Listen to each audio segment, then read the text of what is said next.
Hey, what's up? What's happening? It is Wednesday, and I am, as you see, Dr. Carmen.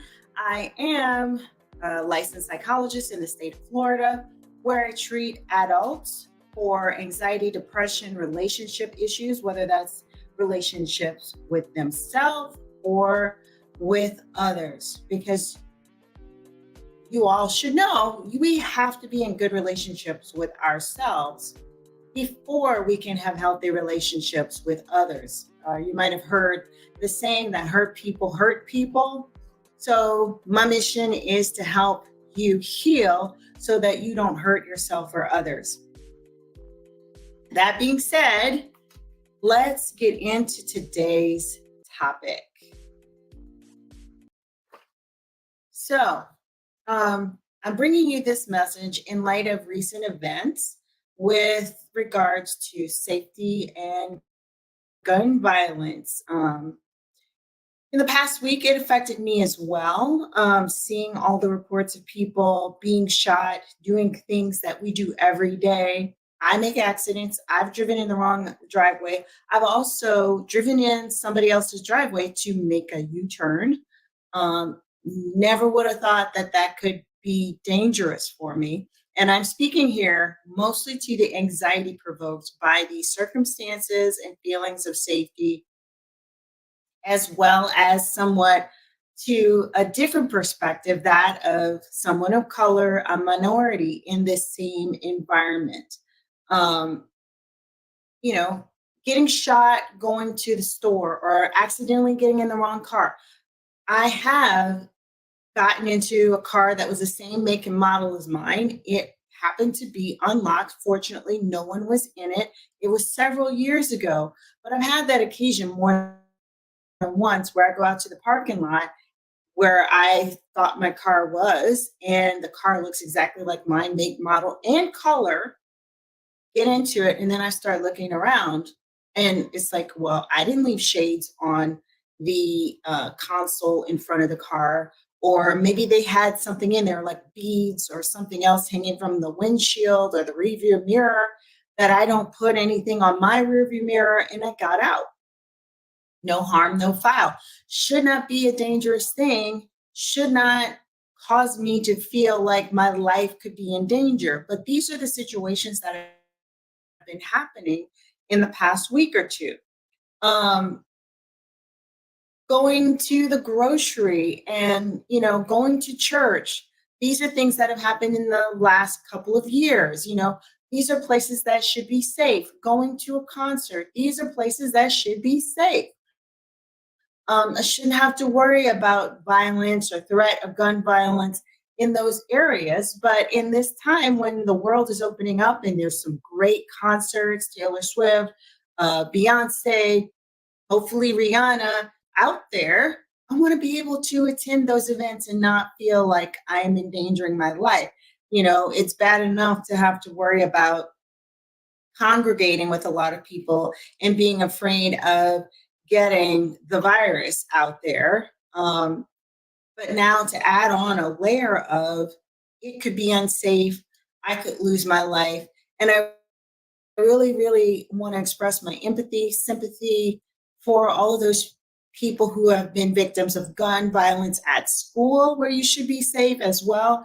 And unfortunately, those who are, you know, survivors of other school shootings who also recently found themselves in the same situation at college that they did in elementary or high school or middle school.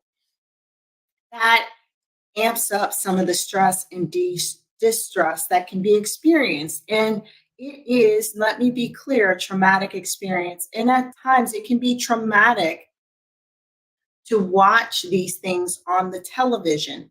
So, according to a Psychology Today article, trauma is experienced in the body. And as such, strategies to reduce the impact of toxic stress, and that's where I'm putting this, as toxic stress and anxiety perpetuated by the trauma of seeing this play out in social media every day, all day, and nothing seeming to be done governmentally to help us stay safer. But It's a, strategies to reduce the impact of toxic stress are critical. Toxic stress is the prolonged activation of the stress response with a failure of the body to recover fully. Now, let's be clear. The stress response is normal and automatic. It is automatic what our body does to get us ready to fight, flee, or freeze. That is how it works. And in doing so, the body shuts down your immune system, it shuts down your digestive system, it shuts down a lot of non necessary functioning so that all the energy can go to your muscles to help you fight your way out of it or flee from wherever it is that is unsafe to a safe place. So when that happens repeatedly, then your body goes into overdrive and it causes really bad effects. So you are more prone to get infections and illnesses and things like that. Your immune system just does not work the way it's designed to work when you're constantly pressing that stress button. You can be more susceptible to persistent inflammatory states of being in your body. Your toxic stress can play a role in causing you to feel more depressed, more anxious, all kinds of depressive disorders, behavioral dysregulation from you being constantly on edge. Is something going to happen? What's next? What's next? Am I safe? Oh my goodness. Is something going to happen to me? Is something going to happen to my child? Constantly being that hyper vigilant on, looking for things that might harm you and trying to get out of them, being high alert, threat perceptive, having PTSD. You're more likely to have that if you're constantly pressing that stress button.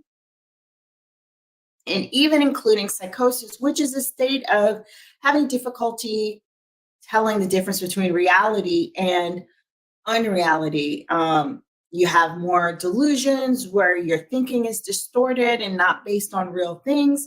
You may have hallucinations, seeing things or hearing things that are not really there, brought on by this state of what we know as psychosis. You can have disorganized thinking, which is part of the psychosis, disorganized speech, where sometimes it's like word salad. It doesn't make any sense, but this is because you are in a psychotic state and having a psychotic break.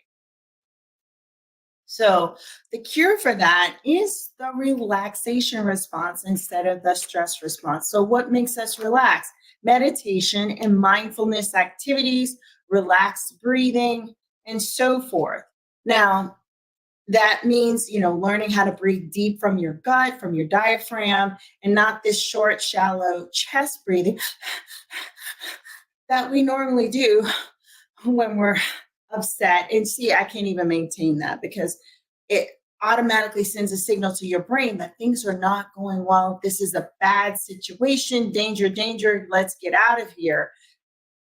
Whereas when you're doing the diaphragmatic breathing, the yoga breathing, you're getting a full breath, you're getting that full oxygen. And once you get that full oxygen running through your body, your muscles will feel better to flee the situation. Your brain is fueled better because you need oxygen as well to have clear thinking, good problem solving, to see your way through a situation, to pivot, as Will Packer was talking about his stressful moment last week on Orlando in the Freak Show.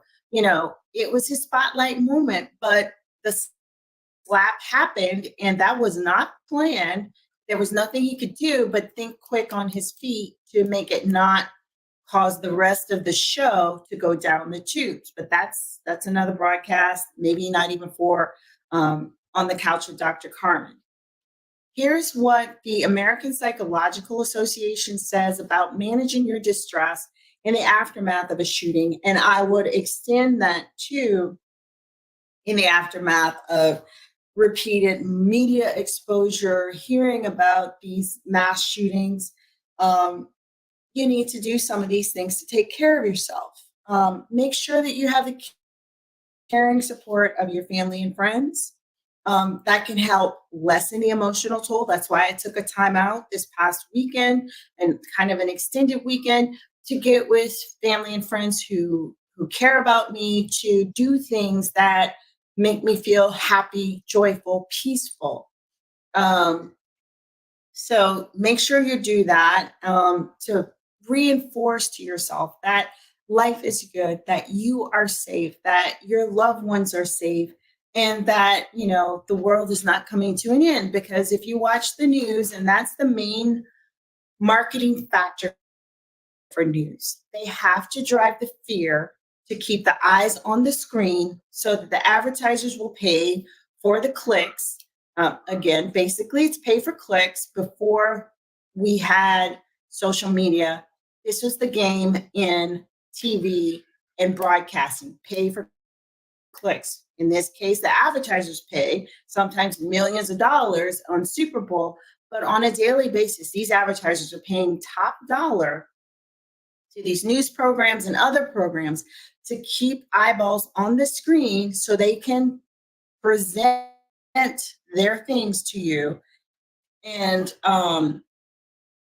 and get you to buy what they want you to buy. So the key is talk about it, honor your feelings, take care of yourself. As I said, do the healthy behaviors to enhance your ability to cope, help others, or do something productive. And I will add to this: help others and do something productive.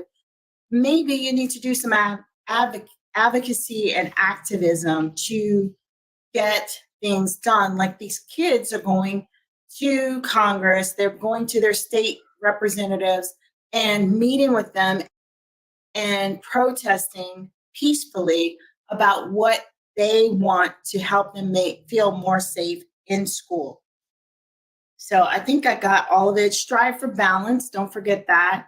And turn it off and take a break. That is another key player because we're so saturated with all of these incidences on all the socials.